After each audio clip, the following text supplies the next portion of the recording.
अस्सलाम वालेकुम प्यारे से दोस्तों। आपको अपने चैनल स्टोरी बुक पर खुशामदीद कहते हैं। वीडियो को शुरू करने से पहले आपसे गुजारिश है कि इस चैनल को सब्सक्राइब करके बेल आइकन को दबा दें ताकि आने वाली किस्त सबसे पहले आपको मिल सके। एक ब्याही हुई बेटी अपनी अम्मा को इस हाल में देख ले, इससे बढ़कर शर्मिंदगी वाली बात कौन सी हो सकती थी। वो उन्हें शर्मिंदा नहीं करना चाहती थी, वो उसी परेशानी में गुम थी जब अचानक चटाक की आवाज के साथ किचन की लाइट जली और शुमाइला ने हड़बड़ाकर किचन के दरवाजे की तरफ देखा, जहां उसकी अम्मा जूस के गंदे गिलास उठाए फटी फटी नजरों से शुमाइला की तरफ देख रही थी। जबकि शुमाइला अपनी अम्मा के बेतरतीब हालात देखते हुए बुरी तरह झीम चुकी थी। अम्मा की बारीक काटन की कमीज देखकर शुमाइला बुरी तरह झीम उठी। अम्मा ने यार को निकालने की जल्दबाजी में हुलिया ठीक नहीं किया था। उनके होंठों के गिर्द फैली हुई लिपस्टिक, पसीना पसीना चेहरा और उलझे हुए बाल देखकर साफ अंदाजा होता था कि उस पठान टेक्नीशियन ने ऐसी नहीं बल्कि उसकी अम्मा को पूरी शिद्दत से खोला है। तुम कब आई शुमाइला? चंद लम्हों बाद उनकी लरजती आवाज गूंजी और शुमाइला का जी चाहा जमीन फट जाए और वो उसमें गुम हो जाए। उसकी अम्मा हमेशा से उसकी आइडियल रही थी। उसने गुर्बत में भी अम्मा को कई ऑफर्स ठुकराते देखा था। उसे अंदाजा था कि मोहल्ले के दुकानदार से लेकर मोहल्ले के काउंसलर, हत्ता के मस्जिद कमेटी के इंचार्ज मौलवी शफीक तक सभी अम्मा को लाइन मारते। लेकिन उनका एक मेयार और एक लेवल था। वो दुकानदार चाचा की एक आटे की थैली, 2 किलो चीनी, काउंसलर साहब के ज़कात फार्म के हसूल या मौलवी शफीक के माहाना फ्री राशन के थैले वाली ऑफर्स के पीछे असल ख्वाहिश को समझती थी। अम्मा ने सब लोगों को शुक्रिया भाईजान कहकर साफ इनकार करते हुए भरी जवानी में गुर्बत के दिन तो काट लिए, लेकिन अपने बंदे के अलावा किसी के सामने इज्जत नहीं उतारी। और अब अच्छे दिनों में उसी आइडियल अम्मा को एक आम से पठान टेक्नीशियन से अफेयर चलाते हुए देखकर शुमाइला जैसे शॉक्ड हो गई थी। मान लिया अम्मा जवान लगती थी, लेकिन वो जवान नहीं थी। इस उम्र में अफेयर उसे समझ नहीं आ रही थी। बोल, कब आई तू? और तूने दरवाजा कैसे खोला? अम्मा ने चिल्लाते हुए पूछा। उनका ये चिल्लाना बता रहा था कि वो बेटी की नजरों में अपना भरम और मान टूटता देखकर अपने होश खो चुकी हैं। अब अगर वो कोई तनकीदी जुमला बोलती तो शायद अम्मा मर ही जाती। ये वक्त बेटी बनकर नहीं बल्कि सहेली बनकर उन्हें संभालने का वक्त था। हद हो गई है अम्मा, खुद ही तो डुप्लीकेट चाबी दी थी और आप ये गिलास मुझे पकड़ाओ और जाकर जल्दी से नहाकर फ्रेश हो जाओ। तब तक मैं केएफसी से कुछ ऑर्डर करती हूँ, मुझे बड़ी जोरों की भूख लगी हुई है। शुमाइला दोस्ताना अंदाज में दावत देते आगे बढ़ी और अम्मा के हाथों से गिलासों वाला ट्रे पकड़कर इस बेनियाजी से सिंक की तरफ पलटी जैसे सब नॉर्मल रूटीन हो। शुमाइला, मेरी बात तो सुन। उसे अम्मा की रूहान सी आवाज सुनाई दी और शुमाइला ने गंदे गिलास सिंक में रखते हुए वापस घूमकर अम्मा की तरफ देखा। कुछ देर पहले जज्बात से दहकता चेहरा इस वक्त पीला जर्द हो चुका था। ओ यार, सुन लूंगी, लेकिन अभी नहीं। पहले आराम से लंच करेंगे, फिर सुकून से दोनों सहेलियां अपने सीक्रेट शेयर करेंगी। आपको पता है, मेरा भी एक सीक्रेट है। शुमाइला ने उनके करीब जाकर राजदाराना लहजे में छोटा सा इंकशाफ किया और उसकी अम्मा के चेहरे पर हल्की सी रौनक आई। शुमाइला का झूठ अम्मा का हौसला बढ़ा गया था। उन्होंने भीगती आंखों से शुमाइला की तरफ देखा और चुपचाप सर झुकाए वापस कमरे को मुड़ गई। तकरीबन 1.5 घंटे बाद अम्मा उसे झिझकते झिझकते अपनी कहानी सुना रही थी। दिलबर खान नामी इस पठान लड़के से उनकी मुलाकात की कहानी बड़ी फिल्मी सी थी। तकरीबन 1.5-2 साल पहले अगस्त की हब्स भरी गर्मी में उनका एसी अचानक से उस वक्त बंद हो गया जब वो सारे काम खत्म करके खुद सोने लगी थी। अभी रात के सिर्फ 10 बजे थे और गर्मियों की लंबी रात पंखे के सहारे काटना अब बहुत मुश्किल था। पिछले 6-7 सालों की सुकून भरी जिंदगी ने उन्हें काफी नाजुक कर दिया था। कुछ साल पहले तक वो पुराने घर में लोड शेडिंग के दौरान कई कई घंटे बच्चों को हाथ के पंखे से हवा देते बैठे बैठे सो जाती थी, लेकिन अब तो उन्हें एसी के बगैर नींद ही नहीं आती थी। खुसूसन उनके शोहर का तो दम घुटने लग पड़ता था। نائلہ اور عدنان اپنے اپنے کمرے لاک کر کے پرسکون نیند سو رہے تھے۔ انہیں جگا کر دروازہ کھلوانے کا مطلب خوامخواہ کا شور شرابہ کروانا تھا۔ وجہ لاڈ پیار نے انہیں بہت بگاڑ دیا تھا۔ مجبوراً انہیں ہاؤسنگ سوسائٹی آفس میں کمپلینٹ کرنا پڑی، اور یوں کچھ دیر بعد دلبر اپنا تھیلا اٹھائے ان کے گھر آ پہنچا۔ ان کا شوہر کچھ ہی دیر بعد سانس پھولنے کا بہانہ کرتے باہر لاؤنج میں چلا گیا، اور رخسانہ کی غلطی کہ وہ اپنی نگرانی میں اے سی ٹھیک کروانے کے لیے وہیں رک گئی۔ وہ خود کو 52 سالہ بزرگ اماں سمجھ کر اس ٹیکنیشین کے کام کا جائزہ لیتے، ساتھ ساتھ فطرتی نسوانی تجسس سے مجبور ہو کر وقت گزاری کے لیے دلبر سے اس کے گھر کے بارے میں پوچھتی۔ بالکل نارمل تھی۔ دلبر کا بنیادی تعلق بنوں سے تھا، اور وہ یہاں اپنے چچا کے ساتھ پچھلے چند مہینوں سے ٹیکنیشین کی نوکری کر رہا تھا۔ اس کے چچا بھی اسی کالونی میں چوکیدار تھے۔ اپنے سے تقریباً 24-25 سال چھوٹے دلبر سے باتیں کرتے ہوئے انہیں اندازہ نہیں تھا کہ کمرے کی حبس اور گرمی سے ان کا پسینے ہوتا وجود دلبر کو بے ایمان کر گیا ہے۔ پچھلے سالوں کی خوشحالی دیکھ بھال اور بیوٹی پارلر کے ریگولر وزٹ نے انہیں پھر سے نکھار دیا تھا۔ اکثر لوگ انہیں شمائلہ کی بڑی بہن سمجھتے تھے، وہ جانتی تھی، لیکن دلبر جیسا جوان مرد ان کے حسن کا دیوانہ ہو جائے گا انہیں اندازہ نہیں تھا۔ کچھ ہی دیر بعد انہیں اندازہ ہوا کہ دلبر کی نظریں ان کو تاڑ رہی ہیں۔ دلبر کی نظروں کا اندازہ ہوتے ہی انہوں نے جو ہی اپنے آپ کی طرف دیکھا، وہ شرما ہی اٹھی۔ لاپرواہی سے لیا دوپٹہ کب ہٹا انہیں اندازہ ہی نہیں تھا۔ انہوں نے بے ساختہ اپنا دوپٹہ درست کیا اور غسیلی نظروں سے دلبر کی طرف دیکھا، جو اپنی چوری پکڑے جانے پر شرمندہ ہو کر نظریں جھکانے کے بجائے آتشی نظروں سے انہیں ہی دیکھ رہا تھا۔ دلبر کی نظروں میں عجیب سی دیوانگی تھی، جو انہیں ماضی کے ان دونوں کی یاد دلا گئی جب وہ آتش جوان تھی۔ برسوں بعد انہیں کسی نے عاشقانہ نظروں سے دیکھا تھا۔ محلے کے دکاندار کونسلر اور مولانا شفیق کی نظروں میں صرف ہوس تھی، لیکن اس لڑکے کی آنکھوں میں عجیب سی دیوانگی تھی۔ اگلے ہی لمحے انہیں دلبر کی جرأت پر غصہ آیا، اور انہوں نے بھنکارتے لہجے میں اس سے پوچھا، ایسے کیا دیکھ رہے ہو؟ تمیز نہیں ہے تمہیں؟ انہوں نے غصے سے گھرکتے ہوئے پوچھا۔ آپ کو دیکھ رہا ہوں، آپ بہت سونی ہو۔ دلبر کا کھلا اظہار انہیں جھٹکا دے گیا۔ یہ دلبر کی دیوانگی تھی یا رخسانہ کی کوئی چھپی ہوئی حسرت؟ وہ دلبر کا جواب سن کر اس کا منہ توڑنے یا کمپلینٹ کرنے کے بجائے چپ چاپ کمرے سے باہر آ گئی۔ ان کی اس خاموشی سے دلبر کو حوصلہ ملا۔ دونوں ایک ہی کالونی میں تھے، وہ کسی نہ کسی بہانے تقریباً روز ہی ان سے ٹکرا جاتا تھا۔ عورت تعریف کی بھوکی ہے، وہ اب بھی اتنی حسین ہے کہ ایک جوان مرد ان کا دیوانہ ہے۔ یہ احساس ان کے اندر کی عورت کو جگا گیا۔ ان کی خاموشی اور کبھی کبھار کی مسکراہٹ دلبر کے حوصلے اس قدر بڑھا گئی کہ اس نے انہیں دوستی کی پیشکش کر دی۔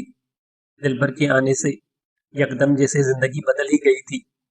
اس کی تعریفیں، اس کے بھیجے پھول اور کارڈز رخسانہ کی بور زندگی میں رنگ بھر گئے تھے۔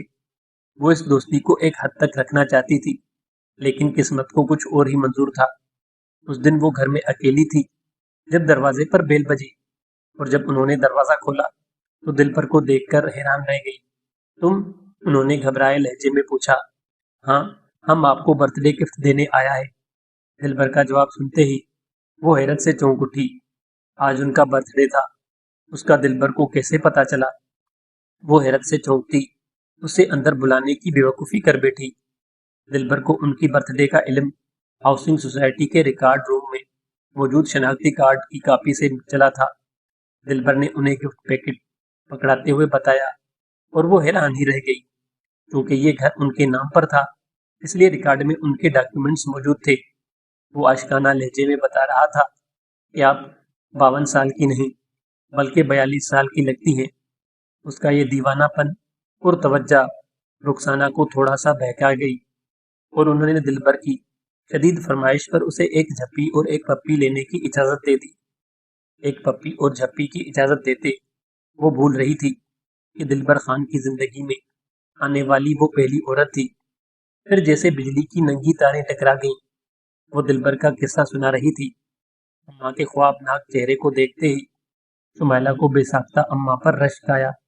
ہائے اماں، तुम्हें अपने से आधी उम्र के मुंडे के साथ ये सब करते शर्म भी नहीं आई? शुमाइला ने इस्तेजाई लहजे में पूछा। अगली, जब एक बार मेरी इज्जत उतर गई तो फिर बाद में कैसी शर्म, कैसा झिझक। और बाकी रही आधी उम्र वाली बात, तो मेरी कमली बेटी, तुझे याद है मैंने एक बारी तुझे बताया था कि शादी के लिए मर्द की शक्ल नहीं बल्कि उसकी जेब देखते हैं। जिस मर्द की जेब भारी वही सबसे सोना। बिल्कुल उसी तरह याराने का भी यही उसूल है। याराने में उम्र नहीं बल्कि मुंडे का सौदा और मौका देखा जाता है। जिस मुंडे का सौदा ठीक हो, जिसे बिना किसी शक मिलने का चांस हो, उस मुंडे को यार बनाने में ही अक्लमंदी है। अम्मा ने उसे समझाते हुए कहा। और शुमाइला के जहन में सांवल का ख्याल आया। उफ, अम्मा के बताए असूलों के मुताबिक तो सांवल मुनासिब तरीन लड़का था। शुमाइला अच्छी तरह जानती थी कि वो शहर में नहीं बल्कि गाँव की हवेली में रहती थी। हवेली का जनान खाना, जहाँ किसी गैर मर्द के आने का सवाल ही पैदा नहीं होता था। किसी मजबूरी के तहत अगर किसी मिस्त्री, टेक्नीशियन या इलेक्ट्रिशियन को हवेली में लाना भी पड़ता तो पहले सख्त पर्दा करवाया जाता था। ऐसे सख्त माहौल में सिर्फ सांवल ही था जिसे बिना किसी खौफ अपने कमरे में बुलाया जा सकता था। दूसरी तरफ सौदे के हिसाब से भी सांवल किसी भी मर्द से कहीं बेहतर था। उसे बिगाड़कर अब उसका बंदा थकने लग गया था। खुसूसन पिछली रात तो वो सिर्फ गंदी ही हुई थी।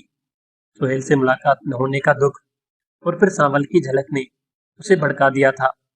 पिछली रात उसे अपने शोहर का शिद्दत से इंतजार था, लेकिन फिर उसके बाद जो हुआ उसने शुमाइला को इस कदर तेज चढ़ा दिया कि वो सुबह होते ही अम्मा से लड़ने झगड़ने शहर चली आई। अच्छा चल, अब तेरी बारी। तुम कौन सा सीक्रेट बताने वाली हो? अम्मा ने तजस्सुस भरे लहजे में पूछा। और शुमाइला का ध्यान टूटा। मैं कुछ नहीं अम्मा, मेरा सीक्रेट तो शुरू होने से पहले ही खत्म हो गया। शुमाइला ने ठंडी आह भरते हुए जवाब दिया। क्या मतलब? खुलकर बता शुमाइला। देख, अब तो हम सहेलियां बन गई ना। अब मुझे सच्ची सच्ची बता, तेरा भी किसी से चक्कर है? और अगर है तो क्यों है? क्या तेरा बंदा तुझे खुश नहीं रखता? देख, अगर ऐसी कोई भी बात है तो बिना किसी शर्म झिझक मुझे पूरी बात बताओ। मैं तुम्हारी पूरी मदद करूंगी। तुम उसे यहाँ बुलाकर मिल भी लिया करना। काश उसे अम्मा का सीक्रेट कुछ दिन पहले पता चल जाता, लेकिन अफसोस अब सुहेल जा चुका था। बस अम्मा, क्या बताऊं, मेरा भी तुम्हारे जैसा ही मामला है। दिलदार मीरानी समझो बूढ़ा ही हो गया है। शुमाइला ने झिझकती आवाज में पूरी तफसील बताना शुरू की। उफ शुमाइला, कसम से तुम तो निरी कमली हो। शुक्र मना वो कम वक्त तेरे साथ सब कुछ किए बिना ही चला गया। अगर तेरा बंदा तुझे राजी नहीं रख सकता और तूने सौदा लेने के लिए ऐसा वैसा कुछ करना ही था तो मुझे बताती। मैं किसी मिस्कीन बंदे को ढूंढकर तेरा मामला सेट करा देती। शुमाइला की कहानी सुनते ही अम्मा ने उसे अच्छा खासा डांट डाला। हाय अम्मा, क्या हो गया है तुम्हें? पता तो है वो मुझे पसंद था, वैसे भी स्टैंडर्ड का ख्याल होना चाहिए। किसी ऐसी वैसे को तुम्हें अपने करीब भी ना आने दो। शुमाइला ने नखुवत भरे लहजे में जवाब दिया। अम्मा की डांट ने उसका मूड ही बिगाड़ दिया था। ठहर जा, वड्डिया स्टैंडर्ड की बच्ची, न जाने तू कब सियानी होगी। शुमाइला, अकुल को हथ मार। मुझे इससे चिढ़ नहीं बल्कि तुम्हारे फायदे नुकसान की परवाह है। तुम्हारी तरह मैं भी कोई स्टैंडर्ड वाला मुंडा ढूंढ सकती थी, लेकिन स्टैंडर्ड वाले बंदे बदनाम कर देते हैं। वो तुम्हारी इतनी कदर नहीं करेंगे जितनी कदर कोई मिस्कीन मुंडा करेगा। अब इसी टेक्नीशियन की मिसाल ले लो। इधर से फ्री होते ही उसे अपनी औकात याद आ जाती है। वो परदेसी टेक्नीशियन जानता है कि मेरी एक शिकायत न सिर्फ उसे नौकरी से निकलवा सकती है, बल्कि अगर मैं चाहूँ तो उसे थाने में जूते भी पड़ सकते हैं। इसलिए वो मुझसे डर कर रहता है। वो मेरे बारे में किसी के सामने जुबान नहीं खोलेगा। उसे पता है मैं किसी बड़े सरदार की सास हूँ, लेकिन अगर उसकी जगह कोई स्टैंडर्ड वाला बंदा होता तो वो चस्के ले लेकर अपने यारों को सारे किस्से सुनाता। अब तुम खुद ही सोचो, तुम सुहेल से मिलने उसके प्लेट पर चली जाती और अगर वहां कोई और भी होता तो? ऐसे मुंडे अपने साथ साथ अपने यारों को भी लेकर आते हैं। अगर वो तुम्हारी फोटो बनाकर बाद में तुम्हें ब्लैकमेल करता तो? या चलो, अगर वो राहिला के खावंद को ही बता देता तो? ये मर्द जात बड़ी कमीनी होती है। शुमाइला औरत को नीचे लिटाकर अपने यारों को न बताए, ऐसा मुमकिन ही नहीं। सोच, फिर तेरी क्या इज्जत रह जाती? میری ایک بات پلے سے باندھ لے شمائلہ، ہمیشہ اسے منڈے کو یاد بنانا جس پر تمہارا روب ہو، جو اس کو تمہاری مہربانی سمجھے، اپنا حق نہ سمجھے، اور کسی کے گھر جا کر ملنے کا تو سوچنا بھی مت۔ اس نے آتے جاتے دیکھ لیا تو دلدار میرانی تیرا گلا گھونٹ دے گا۔ اماں نے اسے اونچ نیچ سمجھاتے ہوئے ہلکا سا دھمکایا، اور شمائلہ بے ساختہ کانپ اٹھی۔ اماں کی کھلی کھلی باتوں نے اس کے ہوش اڑا دیے تھے۔ وہ سچ کہہ رہی تھی۔ راحیلہ کے شوہر نوید اور سہیل میں گہرا دوستانہ تھا۔ سہیل اسے اپنی آوارگیوں کے باقی قصے سنا سکتا تھا، تو شمائلہ کا قصہ تو وہ لازمی سناتا۔ اس کے بعد نوید اس کے بارے میں کیا سوچتا، یہ خیال ہی جان لیوا تھا۔ اگر ذرا سی بات نکل جاتی تو دلدار میرانی اس کے ٹوٹے کروا دیتا۔ شمائلہ یہ سوچ کر ہی کانپ اٹھی تھی۔ چل اب پریشان نہ ہو، میں تیرے لیے کوئی اچھا سا منڈا ڈھونڈتی ہوں۔ اگر تمہارے آلے دوالے آس پاس کوئی منڈا ہو تو اسے بے جھجک یہاں لے آنا۔ اماں نے اس کے کاندھے پر ہاتھ رکھتے ہوئے اسے تسلی دیتے ہوئے کہا، اور شمائلہ بے ساختہ چونکی۔ اماں کے ترغیب بھرے مشورے نے اس کی دھڑکنیں بڑھا دی تھی۔ سانول کو وہ پہلے ہی ڈیرے سے حویلی ٹرانسفر کر چکی تھی۔ اگر کسی دن وہ اسے شاپنگ کے بہانے اماں کے گھر لے آئی تو وہ بڑی آسانی سے سانول کا حساب کتاب لگا سکتی تھی۔ نہ جانے سانول کو زنانی ذات سے پیار کا پتہ بھی ہے یا نہیں، انہیں کچھ اندازہ نہیں تھا، اور اندازہ لگانے کے لیے اماں کے گھر سے بہتر کوئی جگہ نہیں تھی۔